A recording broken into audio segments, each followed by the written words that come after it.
Hello दोस्तों, कैसे हैं आप सब। मैं आपका स्वागत करता हूं अपने YouTube channel jobs and shorts पे। हमेशा की तरह आज मैं फिर से आपके लिए एक नई जॉब वैकेंसी की जानकारी लेकर आया हूं दोस्तों, जो कि हमारे पास निकल कर आई है all India council for technical education यानी AICTE की तरफ से। जी हाँ दोस्तों, ये जॉब वैकेंसी है AICTE रिक्रूटमेंट 2023, जिसे कि वेरियस नॉन टीचिंग पोस्ट के लिए जारी किया गया है। सैलरी की बात करें तो ये आपको एज पर नॉर्म से मिल जाएगी। वही जॉब लोकेशन आपका ऑल इंडिया होगा, यानी आपकी पोस्टिंग पूरे भारत में कहीं भी की जा सकती है। अगर बात कर लेते हैं इस फॉर्म का आवेदन करने के लिए अप्लाई मोड क्या रखा गया है, तो इसे कंप्लीटली ऑनलाइन रखा गया है दोस्तों। तो आइए बिना देर किए इस जॉब वैकेंसी के बारे में डिटेल में जान लेते हैं। लेकिन उससे पहले अगर आपने हमारे चैनल को सब्सक्राइब नहीं किया है तो तुरंत ही सब्सक्राइब करें, क्योंकि हम हर रोज आपके लिए नई नई जॉब वैकेंसी की जानकारी लेकर आते ही रहते हैं। साथ ही इस वीडियो को पूरा देखें और लाइक और शेयर करना न भूलें। सबसे पहले बात कर लेते हैं दोस्तों टोटल नंबर ऑफ वैकेंसी की, तो ये 46 है। वही जॉब लोकेशन आपका ऑल इंडिया को दोस्तों। वहीं अगर बात कर लेते हैं एप्लीकेशन फी की, तो जनरल OBC और EWS कैंडिडेट्स को देने होंगे 1000 रुपये, जबकि SC ST और फीमेल कैंडिडेट्स को देने होंगे 600 रुपये। PWD कैंडिडेट्स की बात करें तो इनके लिए फॉर्म बिल्कुल फ्री ऑफ कॉस्ट है, यानी इन्हें कोई भी आवेदन शुल्क देने की आवश्यकता नहीं है। मोड ऑफ पेमेंट की बात की जाए तो इसे कम्प्लीटली ऑनलाइन रखा गया है दोस्तों।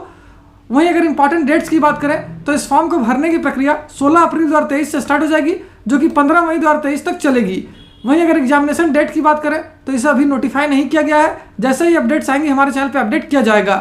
अगर एज लिमिट यानी आयु सीमा की बात करें तो अकाउंटेंट्स, GST और असिस्टेंट पोस्ट के लिए आपकी आयु 35 वर्ष है, उससे कम होनी चाहिए। वहीं DEO और LDC के लिए यानी कि डेटा एंट्री ऑपरेटर और लोअर डिवीजन क्लर्क पोस्ट के लिए आपकी आयु 30 वर्ष या उससे कम होनी चाहिए, और ये सभी 15 मई 2023 से पहले तक होनी चाहिए।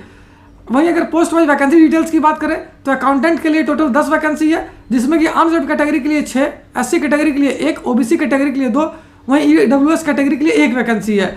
वहीं इसकी एजुकेशनल क्वालिफिकेशन की बात की जाए तो जिन कैंडिडेट्स ने डिग्री इन कॉमर्स कर रखा है, साथ ही उन्हें 5 साल का एक्सपीरियंस है, वो इसके लिए आवेदन कर पाएंगे। वहीं जूनियर हिंदी ट्रांसलेटर पोस्ट के लिए 1 वैकेंसी है, वो भी अनरिजर्व्ड और PWD कैंडिडेट्स के लिए। इसके लिए जिन कैंडिडेट्स ने PG या ट्रांसलेशन डिप्लोमा इन हिंदी और इंग्लिश से कर रखा है, साथ ही उन्हें 2 साल का एक्सपीरियंस है, वो इसके लिए आवेदन कर सकेंगे। असिस्टेंट के लिए 3 वैकेंसी है, जिसमें कि अनरिजर्व्ड कैटेगरी के लिए 3 वैकेंसी है। इसके लिए जिन कैंडिडेट्स से ग्रेजुएशन कर रखा है, साथ ही उन्हें 6 साल का एक्सपीरियंस है, वो इसके लिए आवेदन कर पाएंगे। वहीं DEO ग्रेड 3 के लिए टोटल 21 वैकेंसी है, जिसमें कि अनरिजर्व्ड यानी कि जनरल कैटेगरी के लिए 10 वैकेंसी है, SC कैटेगरी के लिए 3 वैकेंसी है, ST कैटेगरी के लिए 1 वैकेंसी है, OBC कैटेगरी के लिए 5 वैकेंसी है, जबकि EWS कैटेगरी के लिए 2 वैकेंसी है। इसके लिए जिन कैंडिडेट्स ने graduation plus computer diploma plus data entry कर रखा है 8000 की डिप्रेशन पर आवर के हिसाब से, वो इसके लिए आवेदन कर सकेंगे। LDC पोस्ट के लिए टोटल 11 वैकेंसी है, जिसमें कि अनरिजर्व्ड यानी कि जनरल कैटेगरी के लिए 8 वैकेंसी है, SC कैटेगरी के लिए 1 वैकेंसी है, OBC कैटेगरी के लिए 1 वैकेंसी है, वहीं EWS कैटेगरी के लिए 1 वैकेंसी है। इसके लिए जिन कैंडिडेट्स ने ग्रेजुएशन कर रखा है, साथ ही उन्हें टाइपिंग आती हो, वो इसके लिए आवेदन कर सकेंगे। वहीं अगर सिलेक्शन प्रोसेस की बात की जाए तो ये written examination, skill test, document verification और मेडिकल एग्जामिनेशन पर बेस्ड होगा। साथ ही एक और इंपॉर्टेंट बात बताऊं दोस्तों, इस वैकेंसी से रिलेटेड जितने भी इंपॉर्टेंट लिंक्स हैं वो सारी आपको इस वीडियो के डिस्क्रिप्शन में मिल जाएगी। उस पर क्लिक करके आप ऑफिशियल नोटिफिकेशन भी डाउनलोड कर सकते हो और अपने फॉर्म के लिए ऑनलाइन आवेदन करना भी स्टार्ट कर सकते हो। तो उम्मीद करता हूं दोस्तों इस शॉर्ट वीडियो में आपको इस वैकेंसी से रिलेटेड सारी जानकारी अच्छे से समझ आ गई होगी। अगर फिर भी आपको कोई डाउट है या फिर कोई क्वेश्चन है तो उसे आप हमें कमेंट सेक्शन में पूछ सकते हो। तो फिर मिलता हूं दोस्तों एक नए वीडियो में एक नई जॉब वैकेंसी की जानकारी लेकर। जय हिंद।